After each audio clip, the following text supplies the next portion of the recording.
이번에는 전 세계에서 어떻게 보면 이 인류 문명에서 가장 중요한 발견에 대한 이야기를 해드릴 거예요. 그게 물론 무슨 뭐 산업혁명 뭐 이런 것도 있고 요즘 들어서는 뭐 4차 산업에 대한 이야기도 있고 별 얘기들이 다 있잖아요. 근데 제가 이렇게 인류의 역사 안 그러면 그 선사시대부터 이렇게 보면 어떻게 보면 불의 발견이라고 하는 게 가장 중요한 것 중에 하나고, 그 다음에 지금 우리가 문명을 구축하는 데 있어서 획기적인 발견은 철의 발견이에요. 철의 발견. 그리고 그 철이라고 하는 거는 진짜 희한한 금속입니다. 왜 지구에는 흙이 많고 그 다음에 금은 적을까?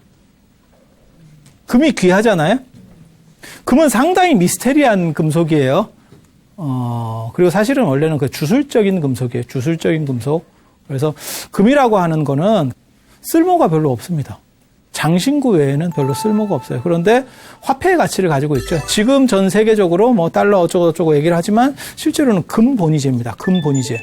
그래서 달러를 찍어내서 힘이 있는 게 아니고 그만큼의 국가적으로 금을 어느 정도 이상은 가지고 있어야 그게 안정자산인 거죠.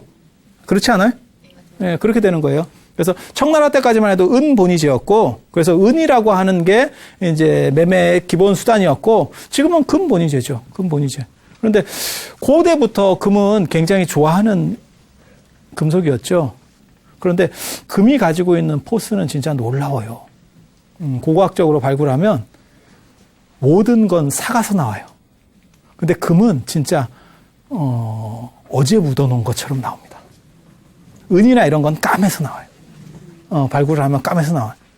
금은 천연적으로는 산화되지 않죠. 물론 녹일 수는 있어요. 삭개할 수는 있어요. 왕수라는 물질에 녹아요. 그건 근데 요즘 현대 과학에서 얘기하는 거고, 그냥 천연적으로는 금은 뭐 특별히 손댈 수 있는 게 없죠. 그래서 금이라는 게 왜 고대부터 그렇게까지 사람들이 선호했는지에 대해서는 잘 몰라요. 근데 거기에는 분명히 주술적 용도가 있어요. 불로불사. 변하지 않는다는 거죠. 변하지 않는다는 거. 그래서 가장 추하게 나오는 거는 사실 철이에요. 철. 가야 고분이라든가 이런 걸 파면 철 유적이 나와요. 그때는 철정이라 그래서, 철정이라고 혹시 들어보셨어요? 그 당시 철로 화폐를 만드는데 도끼 2개 붙여놓은 것 같아요. 이런 거. 이런 게 그 당시 화폐예요. 이제 어떻게 보면 골드바 같은 거죠. 골드바 같은 거. 그런데 그걸 이제 권력이 있는 사람들은 저런 걸 많은 부장품으로 묻어놨어요. 그런데 이렇게 나중에 발굴을 하면 굉장히 추하게 나오죠. 다 녹슬어가지고 완전히 뭐 절단이 나서 나옵니다. 절단이 나서. 은은 까맣게 나오고, 구리는 약간 이렇게 푸르죽죽하게 나오고, 금은 그냥 다 진짜 뭔가 다르죠. 그래서 금, 은, 수정 이런 건 다 주술적 용도예요. 주술적 용도. 그래서 중국에서도 금단, 제가 지난 시간에 금단 얘기해 드렸잖아요. 최고의 약은 전부 다 금으로 사죠. 그렇지 않아요? 금단. 약의 세 종류가 있거든요. 세 종류가 있거든요. 양약에는 보약이라는 개념이 없습니다. 보약이라는 개념이 없습니다. 치료약만 있어요. 한의에 보약이라는 개념이 있어요. 그래서 세 가지 약이 있다는 거예요. 세 가지 약이. 그래서 상약, 중약, 하약이거든요. 하약은 치료약이에요. 한의에서 하는 얘기예요. 제가 한의대 전공도 한 10년을 가르쳤어요. 그래서 한의를 잘은 모르지만 그래도 기본적인 것들은 주워 들은 게 좀 있어요. 그래서 이건 치료약이고 중약이 보약이에요. 보약. 여러분 보약 드셔보셨어요? 요즘은 보약을 잘 안 먹습니다. 이유가 뭐냐면 살쪄요. 보약이 살하고 관련이 되기 때문에 잘 안 먹어요. 잘 안 먹어요. 근데 보약이라는 개념은 아실 거고, 상약은 무슨 약이냐면 신성이 되는 약이에요. 신성이 되는 약. 불로불사. 그래서 신성이 되는 약은, 저런 최고약은 금단이라 그래요. 금단. 그리고 실제로 금을 먹고, 이게 포박자에 나오는 얘기예요. 포박자 4편에 상약, 중약, 하약 이런 개념들이 다 포박자에 나오는 얘기예요. 금단을 먹으면 신성이 되는 거죠. 그리고 그런 식의 완전 금단은 구할 수가 없으니까 최고약은 금을 밖에 싸서 금단처럼 만드는 거예요. 그래서 비싼 약들은 전부 뭐 공진단, 뭐 우황청심환 전부 밖에, 그죠? 이렇게 껍질로 쌓여 있는 거죠. 그리고 진짜 신선되는 약은 인공적으로 금단 저렇게 금을 만들어서 그걸 복용을 하면 된다는 거예요. 그리고 진짜 금도 가능하대요. 단지 그냥 먹으면 이제 배설이 되기 때문에 먹고 나서 그게 몸속에서 녹을 때까지 한 몇백 일이고 굶어야 된대. 그러다 죽어. 그러다 죽어. 그래서 이 금이라고 하는 게 주술적 용도라는 걸 생각을 해두세요.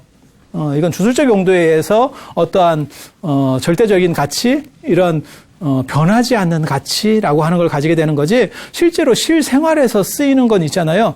쇠가 훨씬 좋습니다. 쇠가 훨씬 좋습니다. 쇠가 없었으면 아마 우리 지금 인류의 문명 자체가 만들어지지 못했을 거예요. 물론 기본적인 건 됐겠지. 뭐 흙으로 뭐 벽돌 쌓고 이런 거는 됐겠지. 하지만 지금 같은 건축물이라든가 이런 것들을 쇠가 없이 가능할까요? 금 갖고는 택도 없죠. 큰 건물을 어떻게. 쇠라고 하는 거는 진짜 대단한 금속이에요. 그래서 고대에 금과 은이 귀금속이 되는 이유는, 이거는 다 어떻게 보면 영원 불멸이라고 하는 걸 상징해요.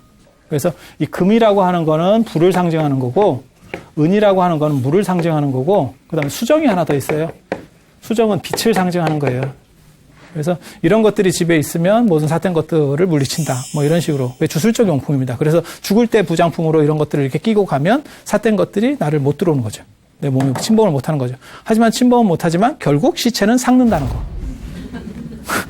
굳이 침범할 필요 없어요. 그래서 이런 주술적인 용도인데, 이 금이 지구에 적다고 생각하지 마세요. 지구에도 충분한 금이 있습니다. 어디 있을까요? 지구가 생성될 때 무거운 건 전부 중앙으로 가라앉은 거예요. 그래서 제가 그런 얘기 하거든요. 금을 가지고 싶으면 깊이 파라. 그러면 저기에는 금이 지천이다. 여기에 어떤 인류가 존재한다면 여기는 금은 별볼 일 없고 흙 같은 게 굉장히 귀한 거예요. 흙은 가벼우니까 지금 밖에 있는 거고, 금이나 이런 중금속들은 전부 안쪽에 모여 있는 거예요, 핵에. 근데 금만 무거우냐? 물론 금보다는 가볍지만 철도 무겁지 않아요? 철은 왜 지표면에 이렇게 많은 걸까요? 많으니까 철값이 싸겠죠. 만약에 금하고 쇠하고 같은 양이 지표에 존재한다면 제가 보기에는 쇠가 더 비쌉니다.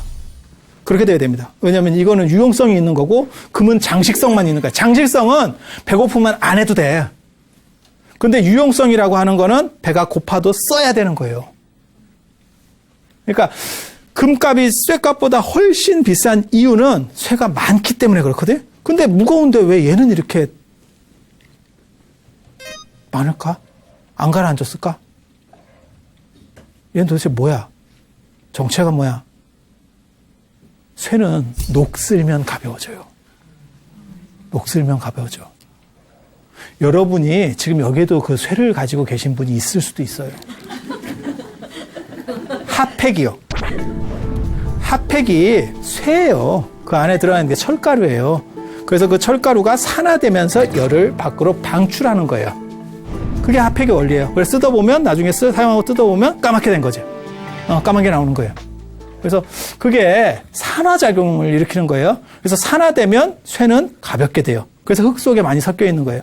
그래서 쇠를 우리가 철기 문명을 이룬다고 하는 게 뭐냐면, 진짜 철광석을 했다라고 하는 의미도 있지만, 나중에 이게 발전하게 되면 뭐냐면, 산화된 철을 환원시켜서 단단한 쇠로 만드는 기술이에요.